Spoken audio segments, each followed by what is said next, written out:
Haleluya, shalom Bapak Ibu yang terkasih. Kita berjumpa lagi di hari Minggu yang penuh dengan sukacita.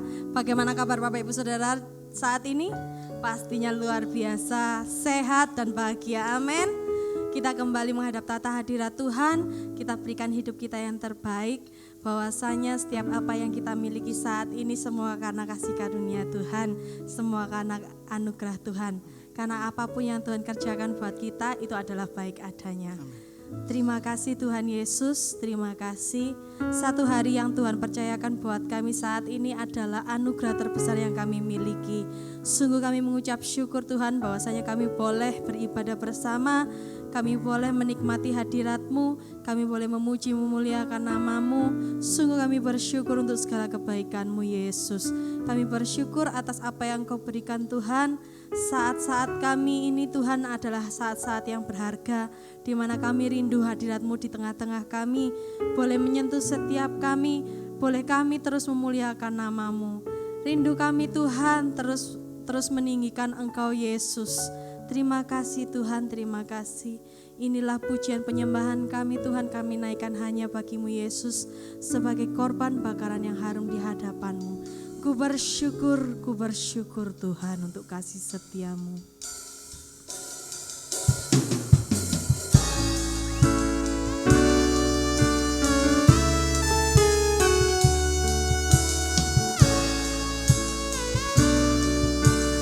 Haleluya. Sungguh setiap perbuatan-Mu membuat kami kagum Tuhan. Oh haleluya.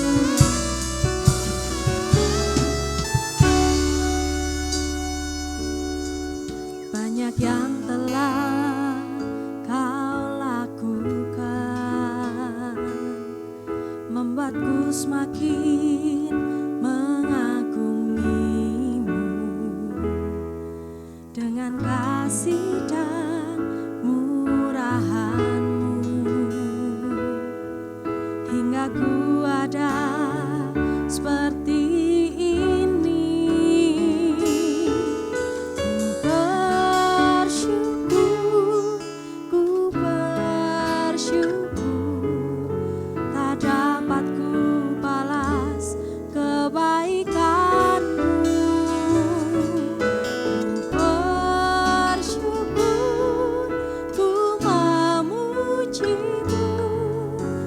Yesus Kau ku sembah selamanya.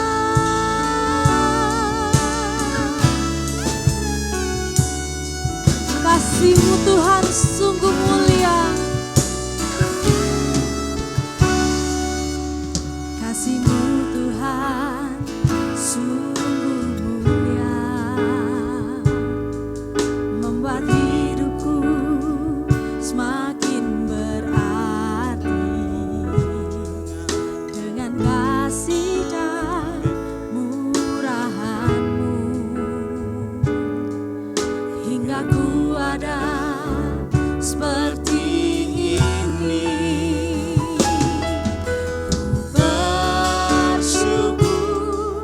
Ku bersyukur, tak dapat ku balas kebaikan-Mu.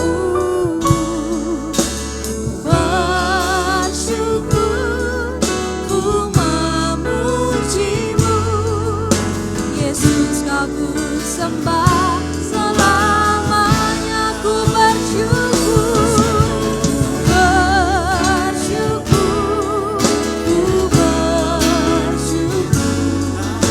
tak dapat ku balas kebaikan-Mu. Bersyukur, ku memuji-Mu, Yesus Kau ku sembah selamanya.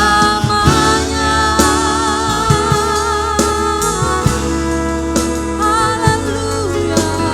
Yesus Kau sembah, aku sembah selamanya. Sungguh ku bersyukur. Bersama saya katakan ku bersyukur, ku bersyukur.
selamanya. Yesus kau ku sembah, Yesus kau ku sembah selamanya.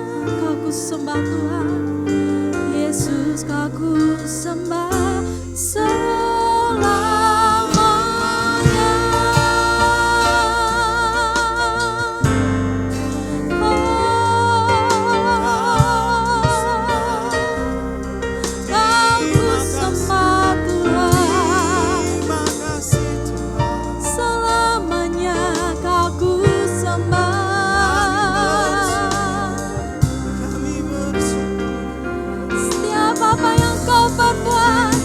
Itu baik buat kami. Ku percaya itu Tuhan, ku percaya itu rancangan-Mu, rancangan penuh damai, rencana penuh damai, rancangan-Mu indah buat setiap kami. Ku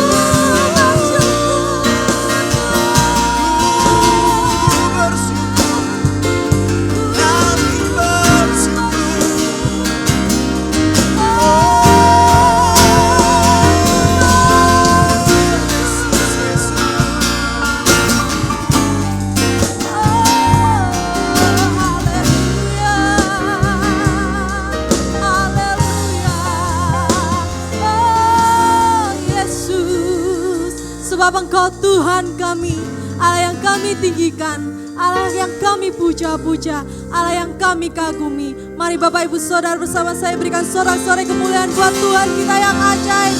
Oh haleluya, Tuhan kami yang ajaib. Kami percaya setiap apa yang Engkau rencanakan, Engkau lakukan buat kami itu baik. Kami percaya Tuhan dan kami pegang setiap janji-Mu. Hanya di dalam nama Yesus, hanya di dalam nama Yesus. Yang percaya bersama saya katakan, amin. Mari ini saatnya kita akan mendengarkan setiap kebenaran firman Tuhan. Kita akan mendengarkan, kita akan meresapi, kita akan bersama-sama untuk mau belajar di dalam setiap arti kehidupan kita melalui kebenaran firman-Nya. Tuhan Yesus, terima kasih ya Bapa. Kalau sebentar Tuhan kami akan mendengarkan Tuhan setiap kebenaran firman-Mu ya Yesus. Kau urapi hamba-Mu Tuhan.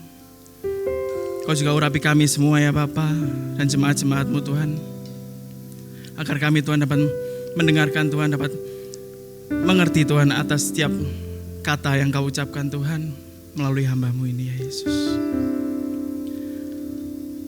Tuhan Yesus, terima kasih. Terima kasih Tuhan. Engkau selalu mendengarkan kami ya Yesus.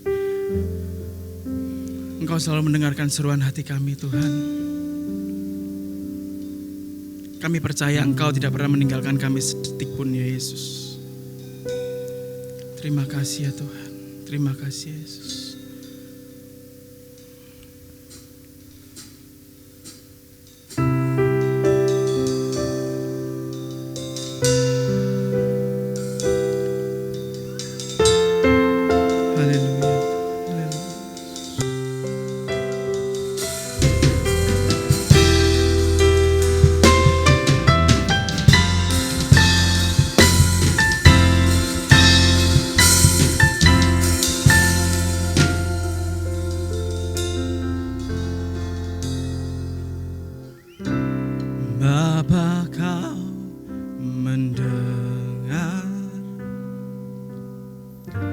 Seruan hatiku tak pernah Kau lepaskan dari kasih-Mu. Lewat lembah kelam Kau temani aku, Roh-Mu bekerja selalu untuk kebaikan-Ku.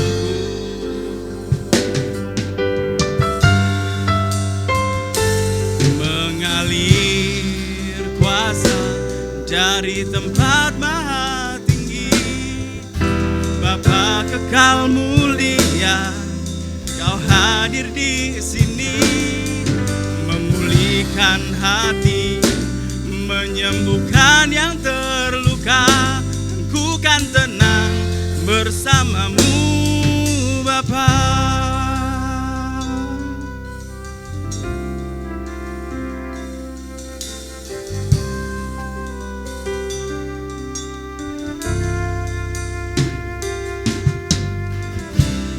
Lewat lembah kelam, Kau temani aku. Sebab Roh-Mu bekerja, Roh-Mu bekerja selalu untuk kebaikanku.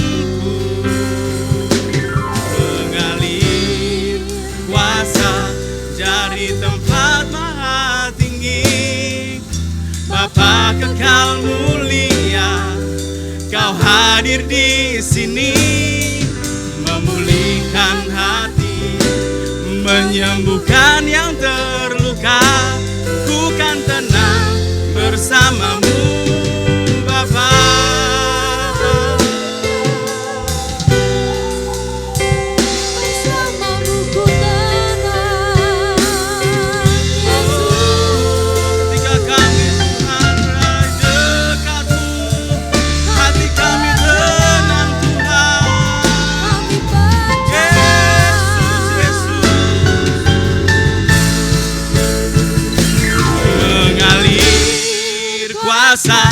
Dari tempat maha tinggi, oh Bapa kekal mulia, Kau hadir di sini, memulihkan hati, menyembuhkan yang terluka. Ku kan tenang bersamamu, Bapa.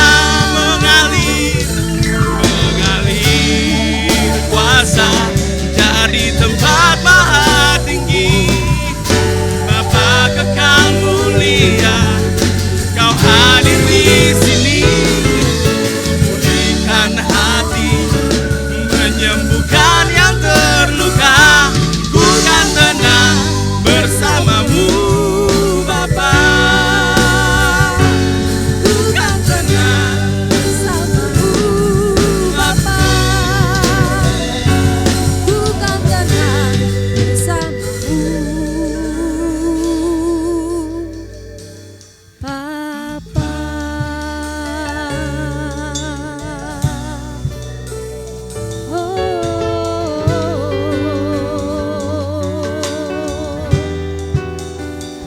Bersamamu ada damai,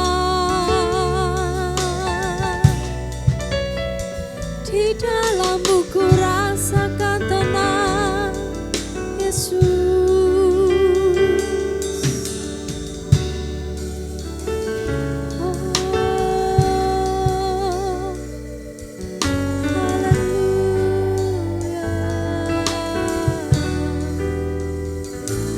Mengalir kuasa dari tempat maha tinggi.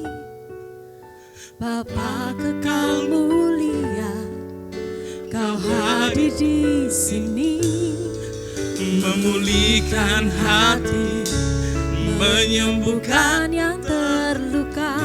Ku kan tenang bersamamu, Bapa.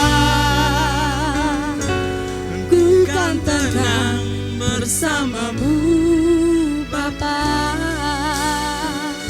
Ku kan tenang bersamamu,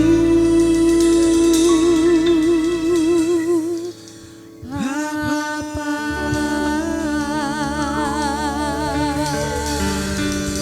Terima kasih Tuhan Yesus, terima kasih ya Bapa, terima kasih. Biarlah hati kami Tuhan selalu tenang Tuhan berada di dekat-Mu ya Yesus. Apapun rintangan kehidupan kami Tuhan, sesakit apapun Tuhan hati kami ini Yesus, apapun masalah kami Tuhan, ketika kami datang kepada-Mu Tuhan, mendekat kepada-Mu ya Yesus, hati kami selalu tenang di dalam tangan-Mu ya Tuhan. Karena hidup kami adalah milik-Mu ya Yesus. Terima kasih ya Tuhan Yesus, terima kasih. Mari yang siap untuk mendengarkan kebenaran firman Tuhan, bersama-sama kita katakan amin. Shalom Bapak Ibu yang dikasih oleh Tuhan, apa kabarnya? Pasti penuh dengan sukacita, haleluya. Tanpa terasa kita sudah memasuki di minggu yang keempat di bulan November. Kita sudah mempersiapkan diri untuk memasuki di bulan Desember. Telah tiba Natal buat kita semua, seluruh dunia akan merayakannya. Sekalipun dalam keadaan pandemi seperti ini, kita tidak beribadah dengan offline ya, tatap muka, tetapi kita dengan online pun kita tetap merasakan kehadiran Tuhan yang luar biasa. Amin.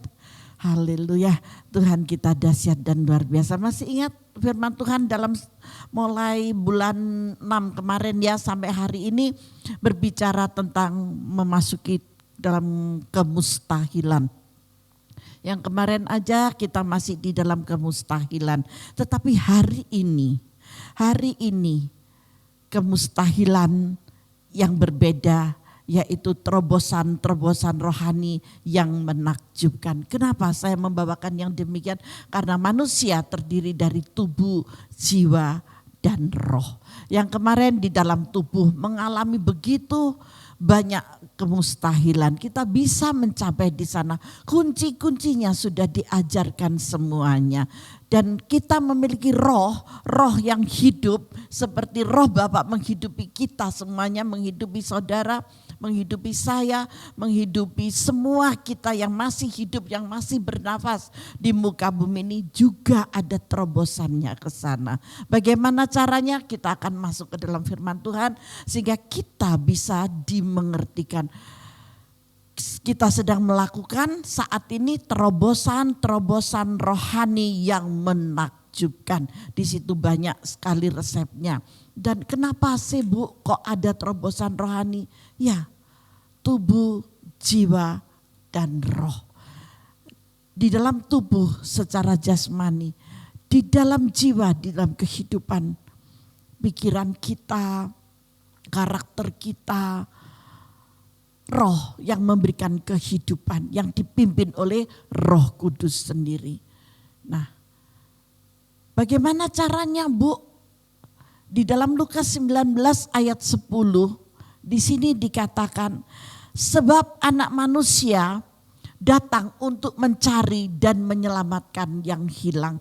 Ketika saudara dan saya ada di dalam kuasa keilahian, saudara itu ada di dalam pantauan Bapa, di dalam pimpinan kuasa Roh Kudus. Yang dipantau siapa? Ya roh saudara. Ketika roh kita dipantau, kita di dalam kehidupan menghidupi jiwa kita. Di dalam tubuh melakukan realitas secara jasmani.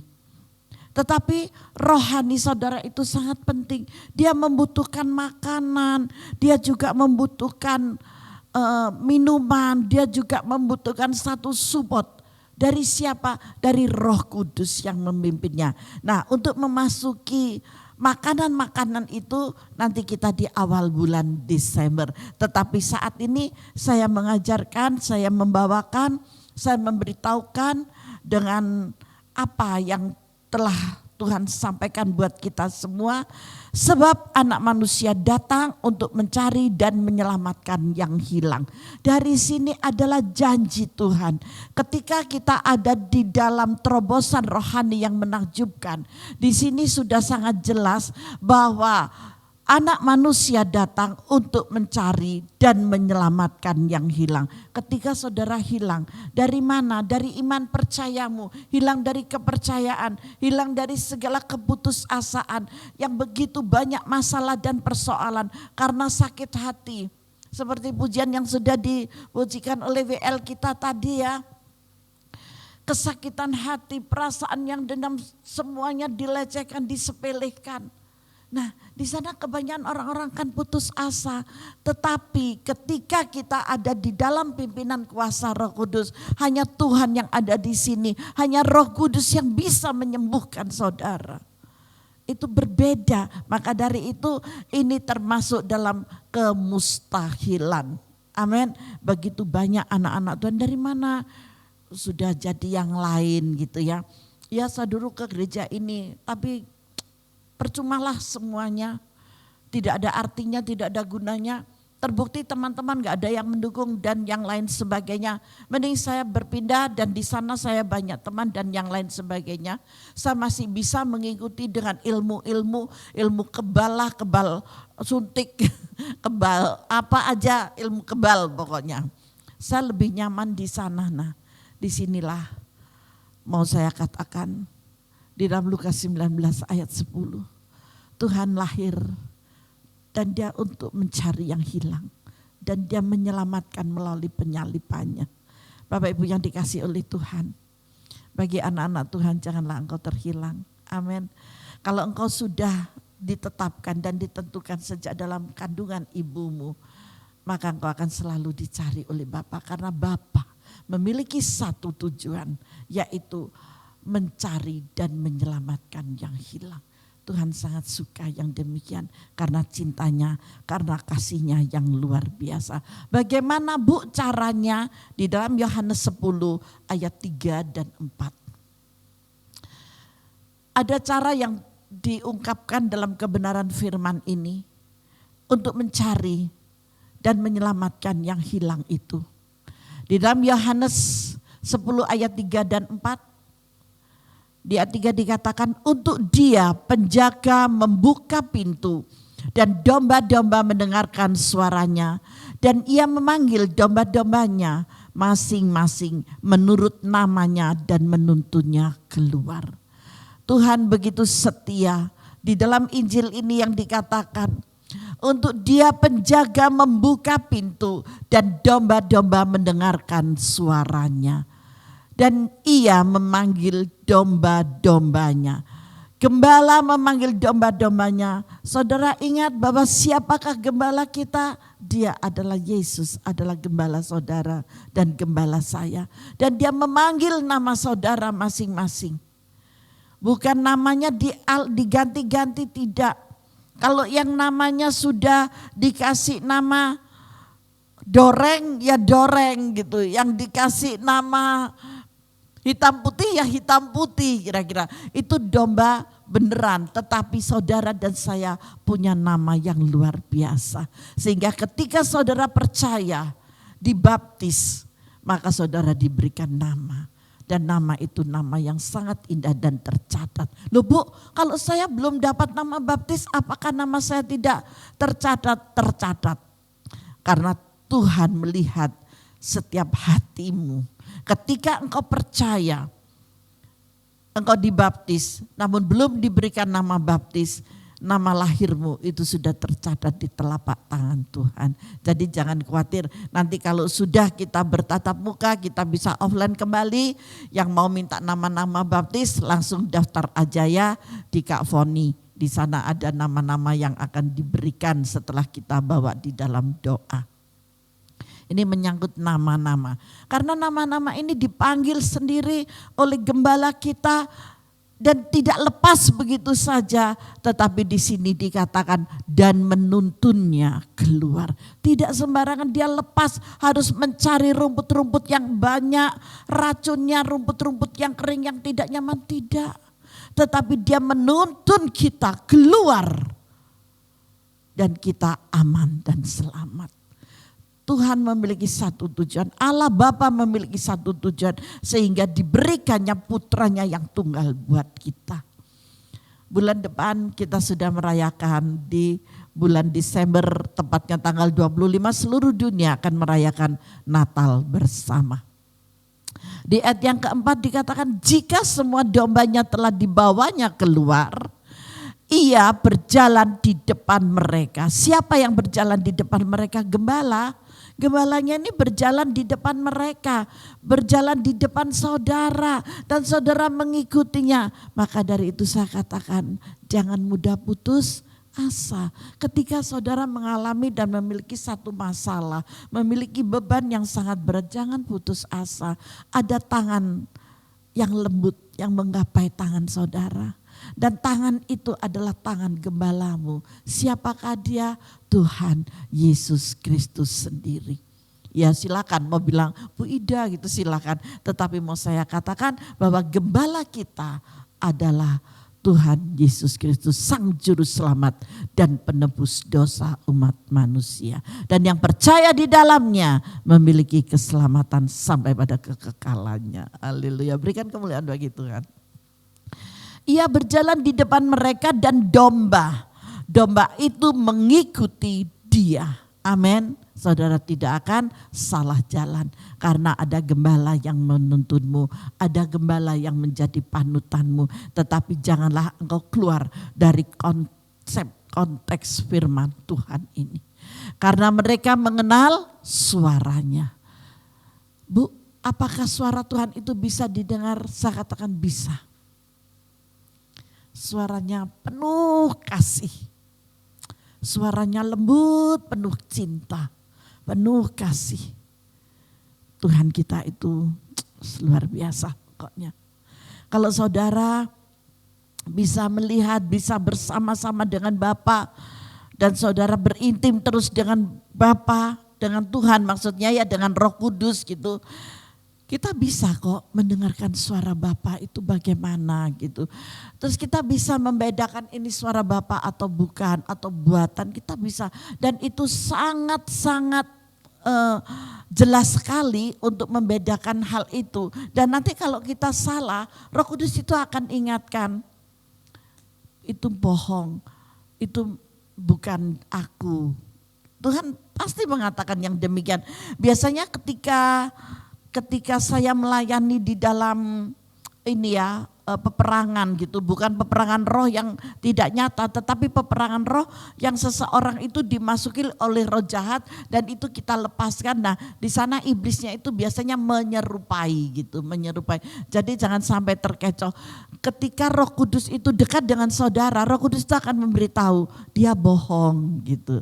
Ketika dikasih tahu dia bohong, kita kembali lagi dalam pelayanan, dalam untuk ini melepaskannya. Ya ketahuan seperti itu. Maka dari itu apa yang tertulis di ayat 4 itu sungguh-sungguh nyata di dalam kehidupan realita. Maka dari itu hari ini saya memberitahukan kita sedang melakukan terobosan-terobosan rohani. Ya, jadi ini berbicara di dalam rohani. Yang kemarin jasmani, yang sekarang ini cuman satu kali ini untuk kerohanian ini. Dan nanti di awal minggu, di awal bulan ya, di awal bulan Desember itu sudah memasuki bagaimana untuk menjaga, memelihara di dalam terobosan-terobosan kerohanian ini. Di sana nanti pengajarannya. Tetapi hari ini dengan jelas sekali kita diajarkan bagaimana sih, kenapa dikatakan kok menakjubkan. Ya, Yesus datang untuk mencari dan memberikan keselamatan bagi mereka yang tersesat. Dan bagaimana caranya? Caranya ada di ayat 3 dan ayat yang keempat ini. Dia adalah gembala agung kita.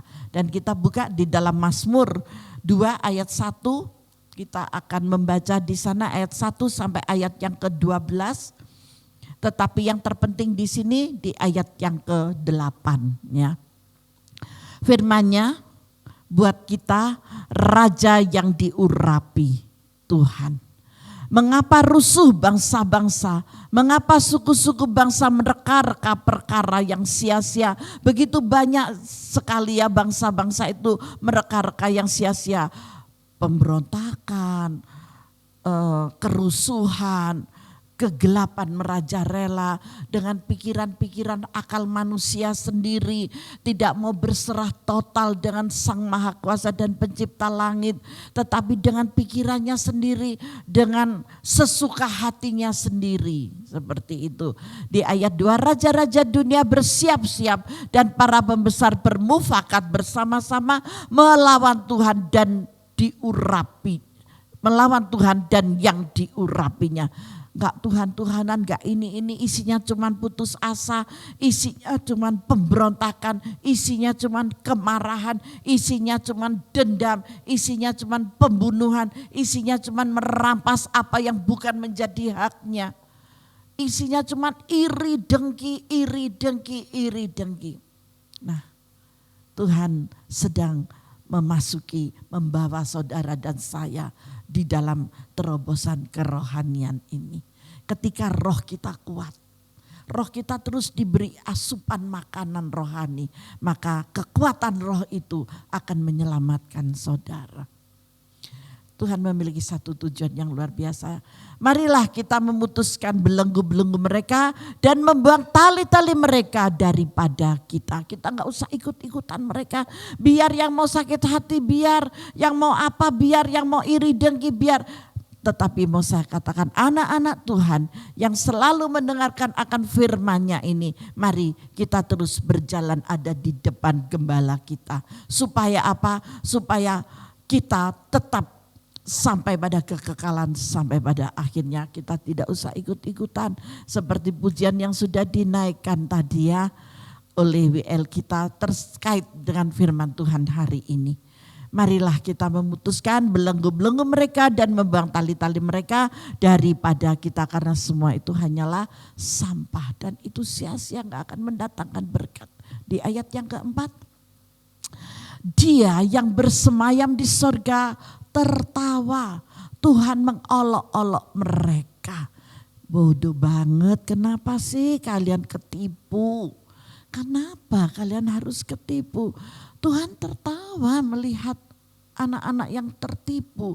Tetapi sebelum kalian tertipu, hari ini kita memasuki di dalam terobosan kerohanian ini. Supaya apa? Supaya kita tidak tertipu oleh pekerjaan iblis. Iblis hanya datang memberikan angin sorga. Iblis hanya datang memberikan sepertinya itu yang baik, tetapi itu menyesatkan semuanya. Jadi Tuhan tidak suka kalau anaknya terjerumus. Maka berkatalah ia kepada mereka dalam murkanya. Tuhan marah, bisa Tuhan marah. Dan mengejutkan mereka dalam kehangatan amarahnya. Tuhan memberikan masalah. Tuhan mulai memberikan peringatan dan peringatan. Akulah yang telah melantik rajaku di Sion, gunungku yang kudus. Jadi kita jangan main-main dengan orang-orang yang sudah diurapi oleh Tuhan. Kalau kita diperingatkan oleh hamba-hamba Tuhan, aduh gak suka hamba Tuhan model kamu aja kok memperingatkan aku.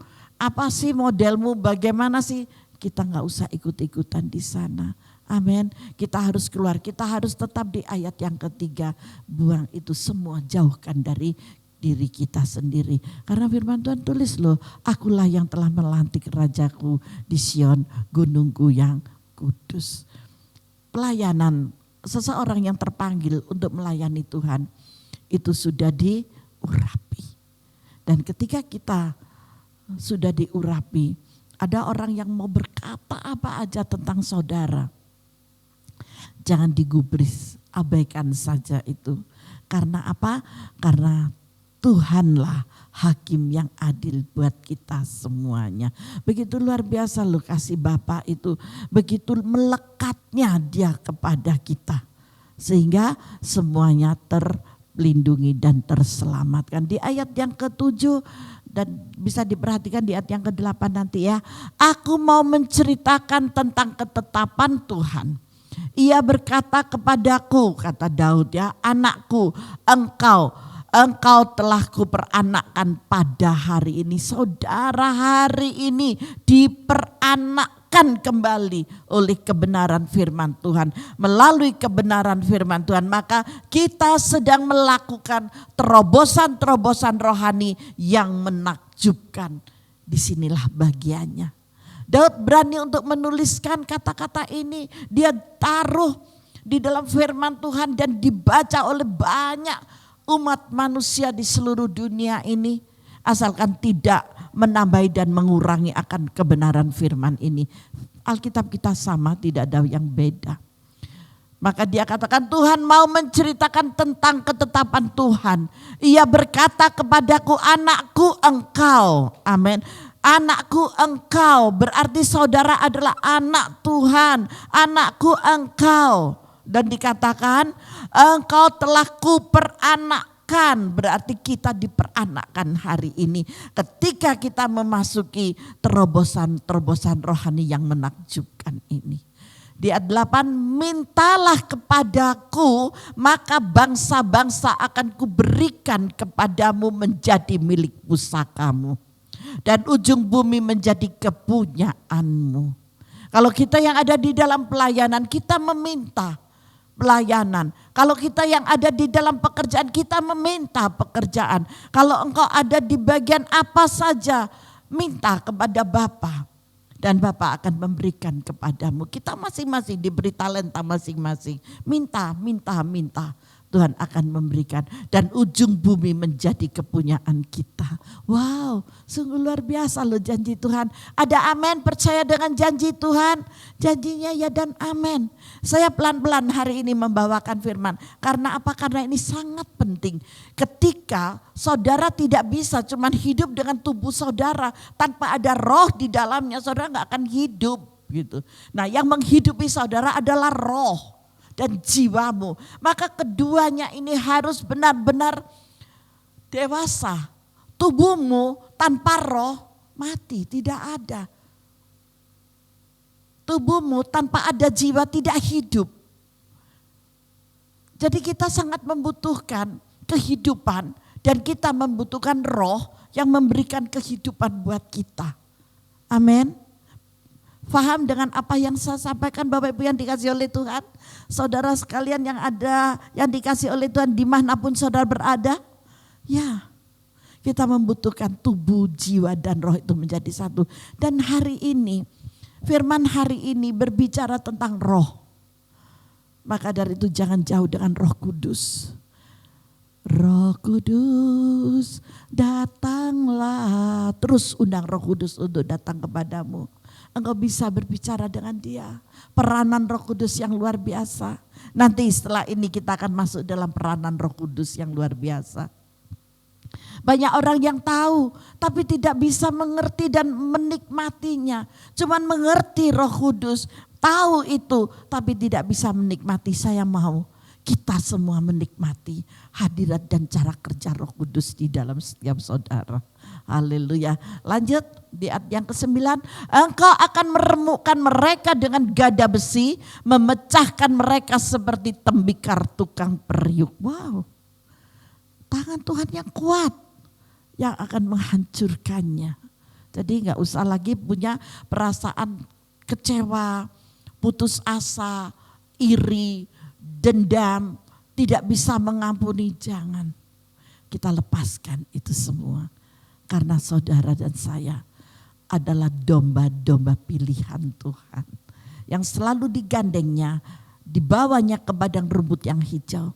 Dan engkau di sana terpelihara dalam segala kekayaannya. Di ayat berikutnya, di ayat yang ke-10 sekarang. Oleh sebab itu hai raja-raja, bertindaklah bijaksana. Saudara dan saya dianggap raja, oke. Mari kita bertindak dengan bijaksana. Jangan kita dikit-dikit, waduh disalahkan, dikit-dikit dihakimi, dikit-dikit diginikan. Itu buang semua. Beralihlah dengan pimpinan kuasa Roh Kudus yang penuh dengan kebijaksanaan. Amin.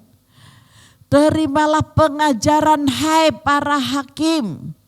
Hakim-hakim dunia itu kebanyakan gak bisa gitu ya. Dia menghakimi yang beginilah begitu. Tetapi hakim yang paling adil adalah Tuhan sendiri.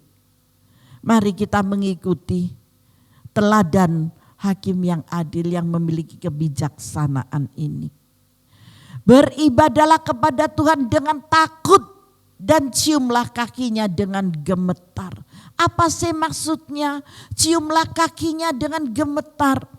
Dengan segala kerendahan hati, dengan segala kerelaan, dengan sungguh-sungguh takut di hadapan Tuhan. Bukan cuma bibir dan lidahnya aja, aku takut kok sama Tuhan.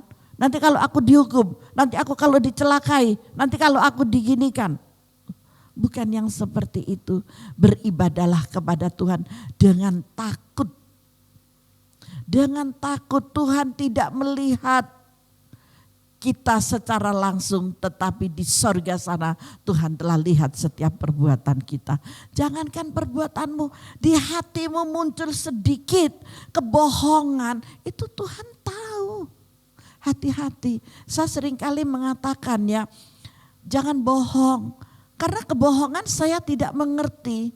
Silakan kalian membohongi saya. Tetapi Tuhan tahu hatimu yang bohong. Sama dengan engkau membohongi Tuhan. Nanti kalau sudah diingatkan sama Tuhan, kalau sudah dicowel gini sama Tuhan baru sadar. Waduh iya, aku begini karena aku kemarin bohong. Mari kita bertobat. Kita memiliki roh yang takut akan Tuhan. Dalam segala laku kita, dalam segala pikiran kita, dalam segala tutur kata kita. Mari kita memiliki roh yang takut akan Tuhan. Di sini dimensi roh, hari ini saya membawa di dalam dimensi roh. Kita harus takut akan Tuhan. Maka dari itu di sini dikatakan, dan ciumlah kakinya dengan gemetar, merendahkan diri dengan sungguh-sungguh di hadapan Tuhan. Gemetar, orang gemetar itu orang takut apa orang yang berani? Orang yang takut, orang yang kaget, orang yang takut, ketakutan yang amat sangat. Ampuni saya Tuhan, ampuni saya Tuhan. Saya telah berbuat salah, ampuni saya Tuhan. Saya kemarin salah untuk mengerjakan ini Tuhan, saya salah, ampuni saya. Dengan sungguh-sungguh. Ada amin? Faham dengan firman ini? Haleluya. Di ayat yang ke-12, supaya ia jangan murka. Supaya Tuhan jangan murka dan kamu binasa di jalan. Kalau binasa di jalan ya kalau ada KTP-nya, ya kalau ada SIM-nya. Kalau nggak ada KTP, nggak ada SIM, langsung jret dibawa ke kamar mayat, di berhari-hari di sana tidak ditemukan. Kenapa ya ini udah 2 hari kok nggak pulang? Nggak ditemukan identitas yang tepat. Tuhan gak mau seperti itu. Mari saya ajak semua anak-anak Tuhan. Takutlah akan Tuhan, jangan takut kepada saya, tetapi takutlah akan Tuhan. Karena Tuhan melihat apa yang kau perbuat. Tuhan melihat apa yang ada pada hatimu, ada dalam pikiranmu. Takutlah akan Tuhan. Ketika saudara takut akan Tuhan, Tuhan akan menolong engkau. Bukan manusia yang menolongnya, tetapi Tuhan sendiri yang akan menolong saudara. Begitu banyak kesaksian nanti kalau kita sudah ibadah offline ya, banyak sekali kesaksian demi kesaksian. Kalau hari ini saya nggak bisa untuk memperpanjangnya. Begitu luar biasanya. Mari diingat di tanggal 22 November tahun 2020 nanti saudara ingat bahwa kita sedang melakukan terobosan-terobosan rohani yang menakjubkan, bisa dipertanyakan langsung kepada saya gitu. Nanti saya akan ajarkan ini. Saya akan memberikan pengertian yang lebih lagi. Sebab mudah sekali murkanya menyala. Berbahagialah semua orang yang berlindung kepadanya. Kalau Tuhan yang bela, dahsyatnya luar biasa. Tuhan berjanji bahwa aku tidak akan mempermalukan engkau. Bahwa aku tidak akan membuat engkau miskin. Tetapi aku membuat engkau kaya, itu nyata. Dan Tuhan menjadi pembelamu yang ajaib, itu nyata. Ketika kapan? Ketika engkau tersungkur di bawah kaki Tuhan dengan gemetar. Mencium kakinya dengan gemetar. Ketakutan yang sungguh-sungguh dan merendahkan diri dan bertobat. Bukan cuma merendahkan diri ketika itu saja. Tetapi ada pertobatan, ada perubahan di dalam perilaku kita, tutur kata kita, cara pandang kita, cara pikir kita, di hati kita. Ketika kita ada pertobatan, itu yang sangat menyukakan hati Tuhan. Berikan kemuliaan bagi Tuhan. Oh, haleluya. Tuhan sanggup mengubah hati yang keras. Amin. Bu, gak bisa Bu, orang ini sukar sekali begini dan begitu. Loh, Tuhan bisa mengeraskan loh. Hati Firaun bisa dikeraskan, bisa dilembutkan. Amin. Ada orang yang hatinya keras banget, dijamah oleh Tuhan dan dilembutkan. Ada orang yang hatinya lembut, bagaimana orang ini biar menjadi orang yang berwibawa, bukan berwibawa ya, orang yang kan ada ya orang itu lembut banget gitu, akhirnya orang-orang itu sembrono gitu ya, orang-orang itu kamu begini aja kok begitu. Jadi nggak digubris lah, diabaikan lah dan yang lain sebagainya. Pokoknya nggak dianggap sama sekali. Tuhan bisa loh mengubah orang ini menjadi keras, mengubah orang ini untuk memiliki satu kewibawaan, itu bisa. Jadi Tuhan itu bisa, Tuhan sanggup untuk mengubah setiap hati yang keras. Di sini saya mengambil contoh untuk mengubah hati yang keras. Karena begitu banyak orang-orang itu yang mengeraskan hati. Orang-orang ateis itu termasuk mengeraskan hati. Dia tidak percaya sama sekali dengan Tuhan. Kalau ada suara Tuhan menyampaikan, ketemu dengan Tuhannya, kok bisa berbicara? Aku gak percaya dengan si A itu, aku gak percaya dengan pendeta itu. Bohong itu. Nah, itu orang yang mengeraskan hati. Orang yang mengeraskan hati. Ya. Jadi ketika orang itu mengeraskan hati, Tuhan bisa mengubah untuk menjadi lembut. Ketika orang itu berlembut hati, Tuhan bisa mengeraskannya. Jadi itu adalah kuasa Tuhan. Di dalam keluarga yang belum terima Yesus, contohnya ya, keluarga yang belum terima Yesus, apakah bisa Bu? Saya katakan bisa. Berdoa, Tuhan, saya memiliki satu pergumulan, keluarga ini sangat keras sekali hatinya dan dia tidak percaya sama sekali. Sehingga gak ada keselamatan. Saya sukar untuk masuk menyampaikan Injil kepada dia. Selalu ditolak, selalu ditolak. Saya juga pernah melayani seseorang yang masih keluarga. Dia mengatakan, coba kalau kamu bisa menjelaskan dan menerangkan. Kenapa ada orang Cina, ada orang Jawa, ada orang Madura, ada orang Belanda, ada orang Jepang dan yang lain sebagainya. Kalau kamu bisa menerangkan itu, menjelaskan itu, saya baru mau terima Yesus yang kamu sembah. Waduh, tantangannya dia lupa. Akhirnya saya juga membawakan firman buat dia. Nanti itu akan saya saksikan. Maka dari itu di dalam Mazmur 2 ayat 8, mintalah kepadaku, maka bangsa-bangsa akan kuberikan kepadamu menjadi milik pusakamu. Milik pusaka kita dan ujung bumi menjadi kepunyaanmu. Ini berbicara tentang pertobatan, orang yang mengeraskan hati, orang yang sama sekali tidak mau percaya kepada Tuhan Yesus, sukar sekali untuk menerima kebenaran-kebenaran firman ini. Banyak sekali orang-orang kekerasan hatinya itu dengan karakter yang keras, dengan perilaku yang keras, dengan perkataan yang keras, dengan semau gue pokoknya. Tuhan sanggup untuk melunakkannya. Amin. Berilah kehidupan kepada benih yang terabaikan ini. Ya. Berilah kehidupan kepada benih yang terabaikan.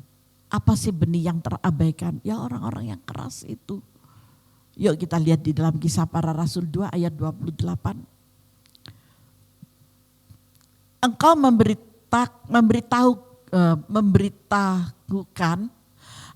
memberitahukan kepada jalan kehidupan. Engkau akan melimpahi aku dengan sukacita di hadapanmu. Ini adalah janji Tuhan. Janji Tuhan itu memberitahukan kepada kita jalan kehidupan, bukan jalan kematian. Kalau jalan kematian itu pekerjaan iblis, isinya cuman putus asa, isinya cuman bunuh diri, orang yang keras ditemukan dengan orang yang lemah ditindas oleh orang yang keras. Tetapi Tuhan membawa kita di dalam jalan kehidupan. Maka dari itu dikatakannya, engkau memberitahukan kepada jalan kehidupan, engkau akan melimpahi aku dengan sukacita di hadapan Tuhan. Haleluya. Di dalam 2 Korintus 4 ayat 10, kami senantiasa membawa kematian Yesus dalam tubuh kami. Apa sih Bu yang dimaksud dalam kematian Yesus dalam tubuh kami itu? Mengalah, kerendahan hati, membiarkan mereka melakukan sesuatu buat kita. Kenapa? Supaya kehidupan Yesus juga menjadi nyata di dalam tubuh kami. Menjadi kesaksian yang hidup.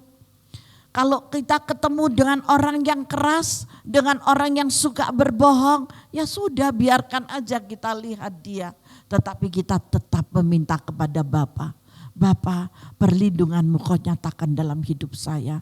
Saya enggak bisa Pak dengan orang-orang yang sekeras ini.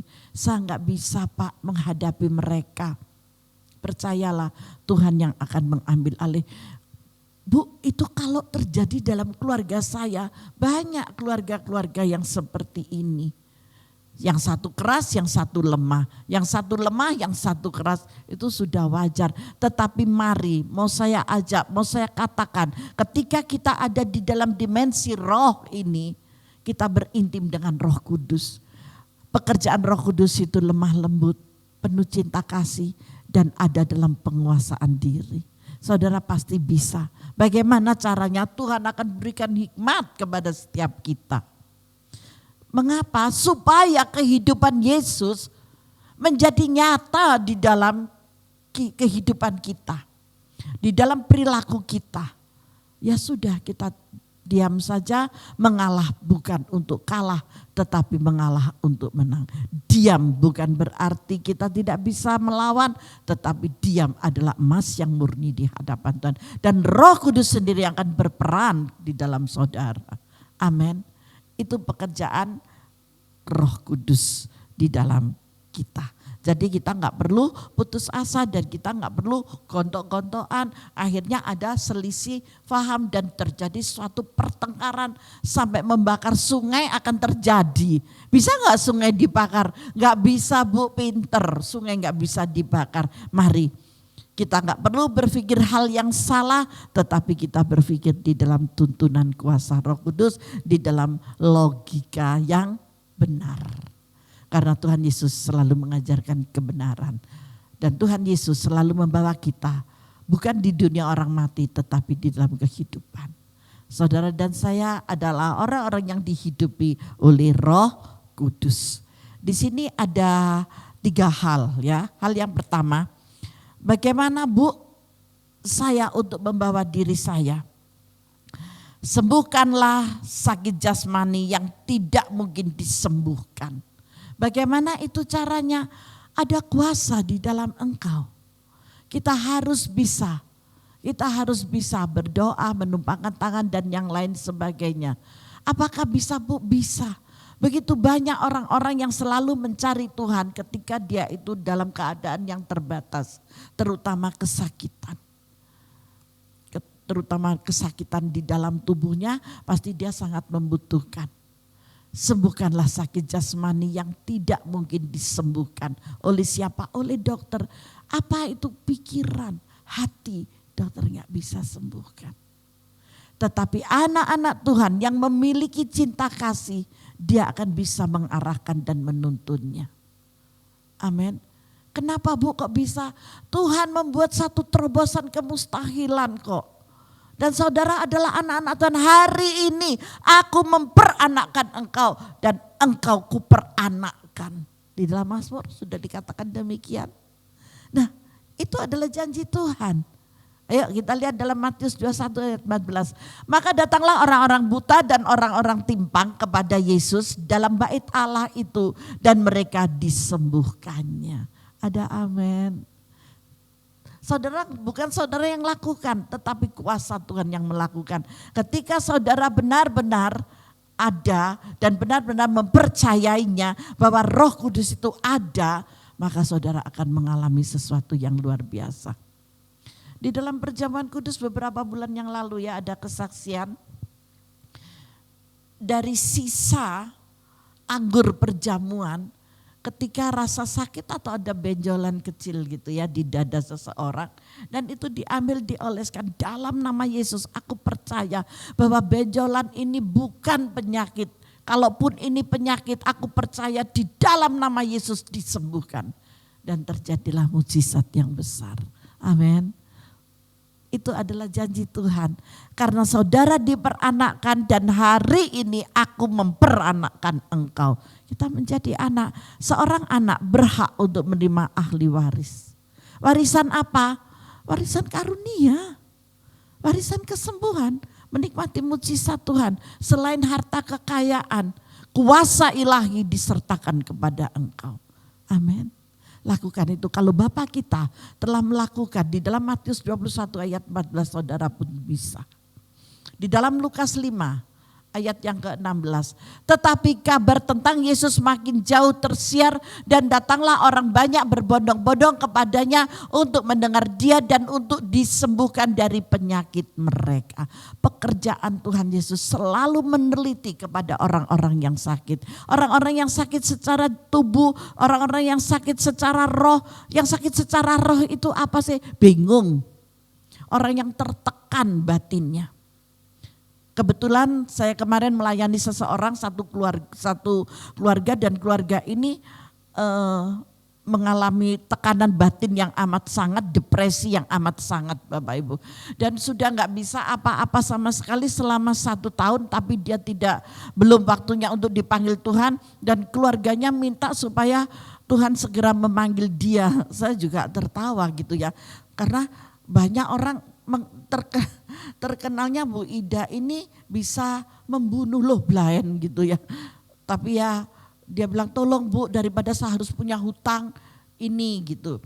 Ya akhirnya saya ke sana dan menyelesaikan itu. Semua itu tetapi Tuhan yang memilikinya.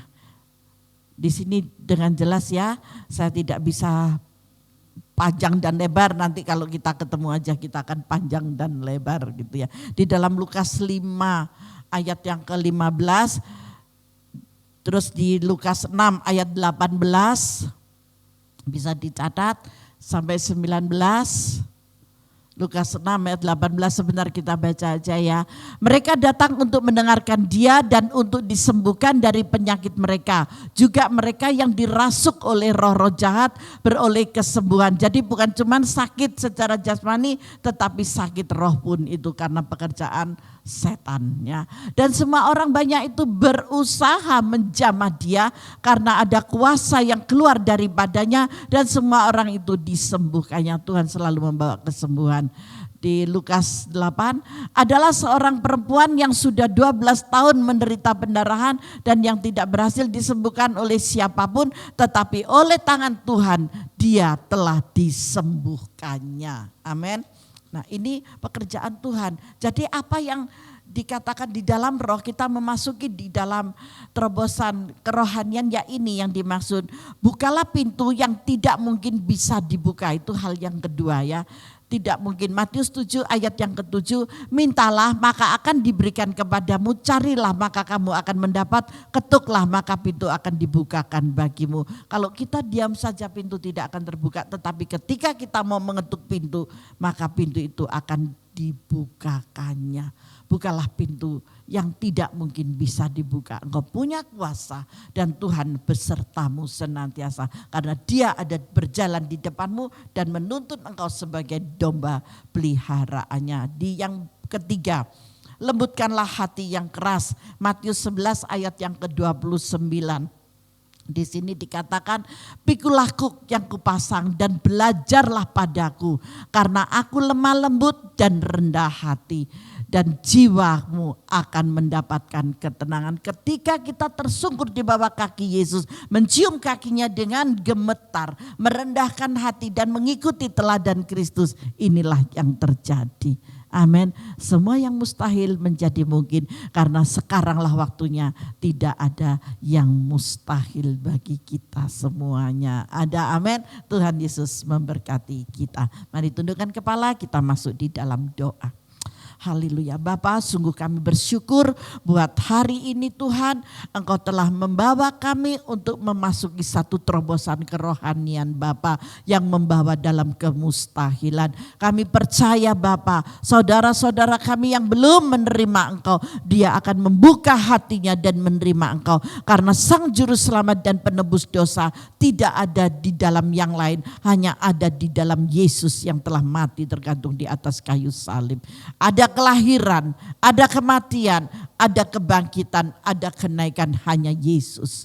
Bapa, terima kasih. Sempurnakanlah Bapa di dalam setiap tutur kata dan pikiran kami serta hati kami, sehingga kami tetap merendahkan hati di hadapan-Mu dan di hadapan sesama, sehingga kuasa-Mu akan nyata bagi kami. Terima kasih Bapa buat firman-Mu, dan diberkatilah semua anak-anak-Mu yang sudah mendengarkan kebenaran firman-Mu hari ini, di dalam nama Tuhan Yesus Kristus. Haleluya. Amin. Haleluya, diberkati oleh firman Tuhan hari ini. Biarlah setiap firman yang kita dengar boleh menjadi kekuatan dalam kehidupan kita. Kita tahu bahwa kita selalu berjalan bersama Tuhan, karena Tuhan tak pernah tinggalkan kita. Amin. Sebelum kita mengakhiri ibadah kita akan menutup ibadah kita dengan satu pujian yang mengatakan, mengalir kuasa dari tempat maha tinggi. Mengalir kuasa dari tempat maha tinggi. Bapa kekal mulia, Kau hadir di sini, memulihkan hati, menyembuhkan yang terluka. Ku kan tenang bersamamu, Bapa. Mengalir kuasa dari tempat maha tinggi. Bapa kekal mulia, Kau hadir di sini, memulihkan hati, menyembuhkan yang terluka. Ku kan tenang bersamamu, Bapa. Kami tenang bersamamu. Ku kan tenang bersamamu, Bapa. Ku kan tenang bersamamu, Bapa.